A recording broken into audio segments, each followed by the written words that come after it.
રાજકોટના ગોંડલમાં અલ્પેશ કથિરિયા વર્સિસ ગણેશ ગોંડલ જેવો ઘાટ અત્યારે સર્જાયો છે। ગોંડલમાં તણાવપૂર્ણ સ્થિતિ વચ્ચે જોરદાર ગરમાવો જોવા મળી રહ્યો છે। અલ્પેશ કથિરિયા અને જિગીશા પટેલની મુલાકાતને લઈને ઘમાસાણ સર્જાયું। ગોંડલમાં રસ્તાઓ પર જોરદાર બેનર યુદ્ધ જોવા મળ્યું છે। ક્યાંક વિરોધ તો ક્યાંક સમર્થનમાં લાગ્યા છે બેનર। રીબડા ખાતે પાટીદાર સમાજના યુવકોનો વિરોધ તો ઠેર ઠેર અલ્પેશ કથિરિયા અને જિગીશા પટેલનો વિરોધ થયો। અલ્પેશ કથિરિયાએ ગોંડલ ફરવા આવવાની જાહેરાત કરી હતી, જ્યારે ગણેશ ગોંડલે સુલતાનપુરમાં જાહેર સભામાં પડકાર ફેંક્યો હતો।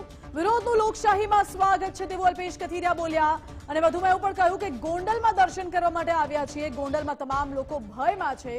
ગોંડલ કોઈના બાપની જાગીર નથી। અને એક બાજુ અલ્પેશનું સ્વાગત તો બીજી બાજુ વિરોધ પ્રદર્શન થયું। અલ્પેશ કથિરિયાના નિવેદનો બાદ અલ્પેશ કથિરિયાનું સ્વાગત થયું, બીજી બાજુ કેટલાક લોકોએ વિરોધ પણ કર્યો અલ્પેશ કથિરિયાનો।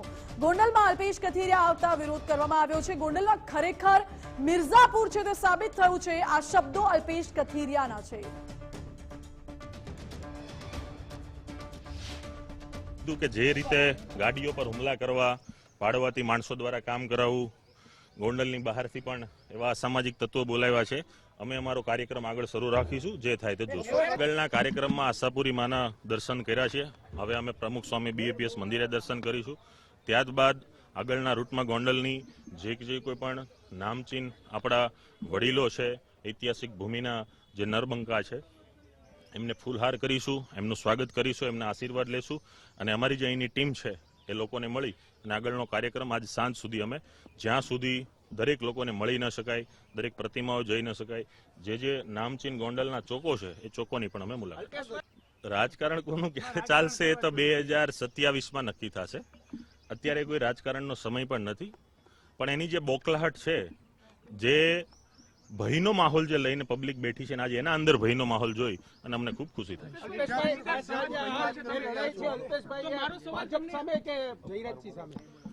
મારો સવાલ કોઈ સામે જ નથી।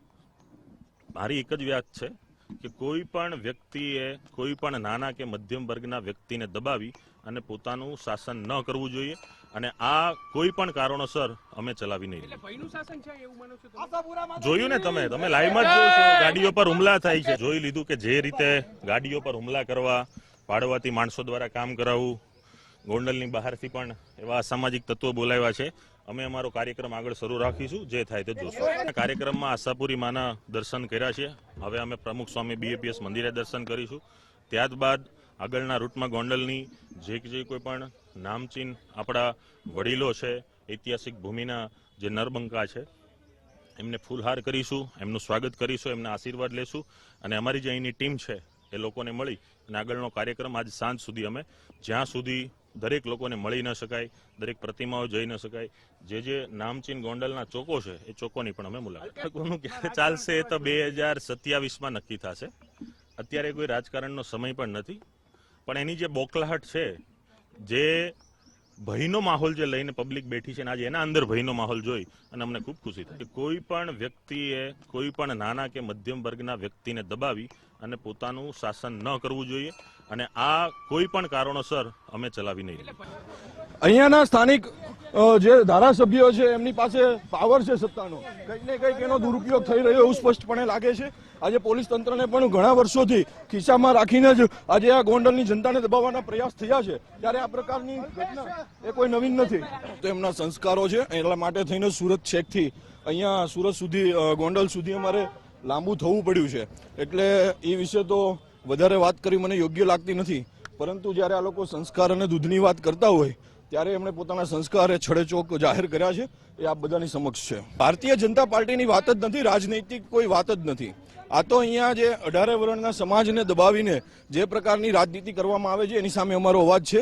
એટલે આમાં કોઈ પોલિટિક્સ કે બીજી કોઈ વાત નથી। કોઈ પણ લોકો આપણને ત્યાં આવવા માટે રોકી ના શકે, કોઈ પણ લોકો પડકાર ના ફેંકી શકે અને કહેવાય ને કે ગોંડલની જનતાને અમે એટલું દર્શાવવા આવ્યા છીએ કે તમે જે ભયની અંદર જીવો છો એ ભયની અંદર જીવવાની કોઈ જ જરૂર નથી। આવી લુખી ધમકીઓ તો ઘણી બધી મળતી રહેશે અને એ ધમકીઓને સ્વીકારી અને આજે અમે ભયમુક્ત થઈ અને ગોંડલમાં તમારી સમક્ષ ઉપસ્થિત છીએ। નેતાઓ ગોંડલમાં આવતા હોય ને ત્યારે કોંગ્રેસના નેતાઓને નજરકેદ કરવામાં આવે છે। કેમ ભાઈ અત્યારે એના વિરોધ કરે નજર કેદ કરતા નથી? એમના સ્વાગત માટે આવ્યા છો? 100% આ નહીં, કોઈ પણ વ્યક્તિ ગોંડલમાં દર્શન કરવા આવે, ફરવા આવે તો એનું સ્વાગત કરીએ છીએ, કારણ કે અતિથિ દેવો તો ભવ ગણાય. અલ્પેશ કથિરિયા જે અહીં આવે છે તેના અમે સમર્થનમાં ઊભા છીએ. ખાસ કરીને ગણેશ અને જયરાજસિંહ દ્વારા તેમને લલકારવામાં આવ્યા છે કે તમારા તેવડ હોય તો આવી બતાવો, એટલે તે માટે આવે છે. તેના સ્વાગત માટે પણ અમે ઊભા છીએ. સામે ગણેશના અને તેના સમર્થકો પણ તેના અમારા વિરોધમાં ઊભા છે સ્વાગતના. તો તે વિરોધ કરવો એ પણ એક સંવિધાનમાં એનો હક છે અને અમારી ફરજ છે. ગોંડલની પરિસ્થિતિ તો અત્યારે એવી છે કે જે ડરતા નથી તેઓનું કોઈ છે નહીં, પણ જે ડરે છે તેઓ બધા ગુંડાગીરીથી દબાઈને તેને જેમ ચાલે છે તેમ ચાલવા દે છે. એમ ગોંડલમાં ખરા અર્થમાં ગુંડાગીરી, ભ્રષ્ટાચાર, ગેરકાનૂની કામો અને જે પ્રમાણે દબંગાઈ ચાલે છે બાપ દીકરા બેયની, એ દબંગાઈથી લોકો ત્રાહિમામ પોકારી ગયા છે અને કોઈ માણસ આનો અવાજ ઉઠાવવા સક્ષમ સ્થાનિક લેવલે નથી. એટલા માટે અલ્પેશભાઈ કથિરિયાએ જે કાંઈ અન્યાય થયો હતો પાટીદાર સમાજ અને બીજા ત્રીજા ઘણા બધા મુદ્દાઓ પર જે અન્યાય થયા હતા એના ઉપર પોતે પોતાની પ્રતિક્રિયા આપી હતી.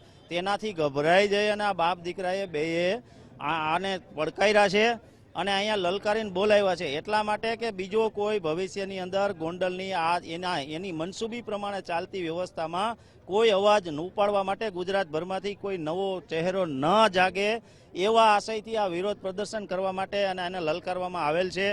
અલ્પેશભાઈ કથિરિયા અગાઉ પણ લડાઈ લડી ચૂકેલા છે. અનામત આંદોલનની આખી ટીમ છે અને ટીમને લલકારી છે. એની ઉપર ખોટા આક્ષેપો નાખ્યા છે 14 પાટીદારોની હત્યાના. જો એ એમ કહેતા હોય કે 14 પાટીદારોની હત્યા અલ્પેશ કથિરિયાએ કરાવી છે, એનું આડ એની માથે છે, તો સરકારે જે સ્વીકાર્યું એ કોની માથે છે? વિરોધ કરી રહ્યા છે એ બધાયના બેકગ્રાઉન્ડ તમે જોવો, એ પદ, પૈસા, પ્રતિષ્ઠા, ગેરકાનૂની ધંધા સાથે જોડાયેલા છે અને એને એ ફરજિયાત કરવો પડે. ચૂંટણી આટલો બધો માહોલ ગરમાયો શા માટે? ત્યારથી માહોલ ગરમાયો અને ચૂંટણીની તૈયારી છે એવું પણ કહી રહ્યા છે.